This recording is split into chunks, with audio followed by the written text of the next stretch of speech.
Hello everyone, this is today's video analysis for July 24, 2019. Today we're looking at the AUDUSD, the Australian, versus the US dollar for today's trade analysis. Today we're looking at really two trends on this currency pair, the black long-term downtrend and the blue shorter term uptrend that we're seeing here on the Australian dollar. Black trend line first, you can see long-term trend has been down. The blue circles show the falling highs and really the most recent high that the market touched into the black trend line and is falling for the past 3 or 4 days.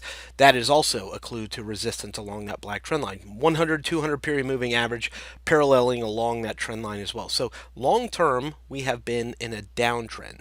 Shorter or midterm or however you want to define it has been an uptrend. Look at the blue trend line. We see rising lows along the blue trend line. So we have a conflict of trends, shorter, rising, longer term, falling. So we have to decide which one of these trends we're going to trade today. Well, should we sell the shorter term or longer term trend or buy the shorter term trend? That's what we have to figure out what we're going to do with this currency pair today. Let's zoom it in a little bit.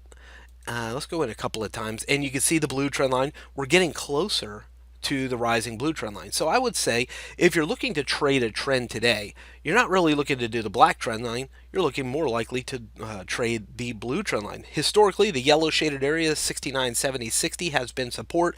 You can see the black circle showing historical support around this yellow zone. Sure, it got underneath it and went lower, but for periods of time, it found support here at the yellow shaded area, which again coincides with the blue trend line. So if you were going to trade the longer term trend, the black trend line, obviously it would have been better to do it up here towards the black trend line. Maybe even as the sellers came in, touching the black trend line, sellers came in, got under the green zone, this little red candle right here under the green zone. That might have been your best opportunity to go short from the black trend line up here at a higher high, not at a lower low. At the bottom of our weekly low may not be your best opportunity to go short. Just think about this last time right here where the market went down, touched the purple zone, found support at the purple zone, turned around and went back up. So we're in a similar situation now, aren't we? Where the market's going down, touching the yellow zone, and has the potential to go back up. So I don't think selling becomes our intraday activity here for the Australian dollar.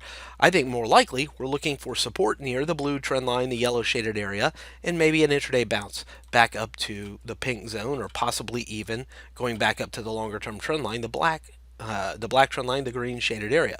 The risk in that scenario becomes less and less the lower it gets. What I mean by that is, well, you just don't want it to get under the yellow zone.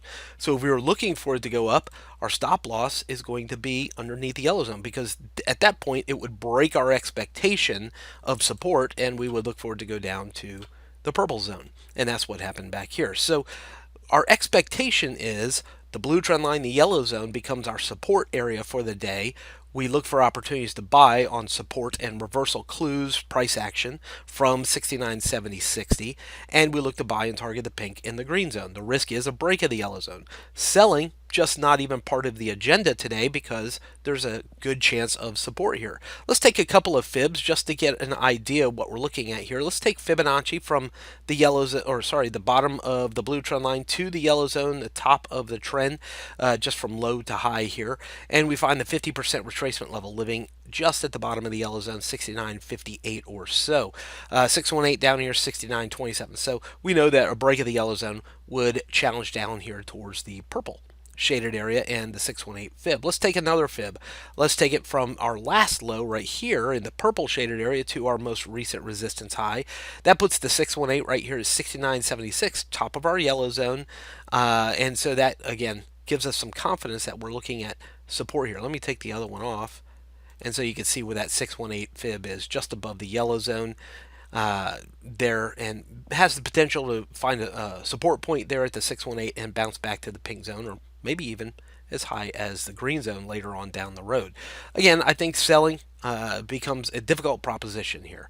4-hour time frame, not really going to change any of that. You can see the support developing around or just above the yellow zone. Of course, what we would look for is some clue and evidence of buying pressure from the yellow zone, maybe a large blue candle, hammer candlestick, to tell us buyers are here.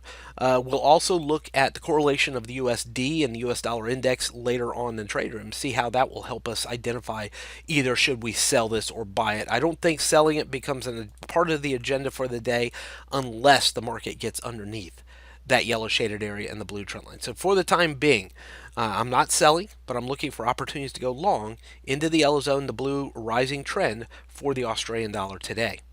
From Forex Traders Daily, this has been your daily analysis with Ross Mullins. If you would like to get Ross's analysis on all the currency pairs he's watching and all the trades he takes today, join him in his live trade room by clicking on the link below. Please leave any comments you have about today's video in the comments section below.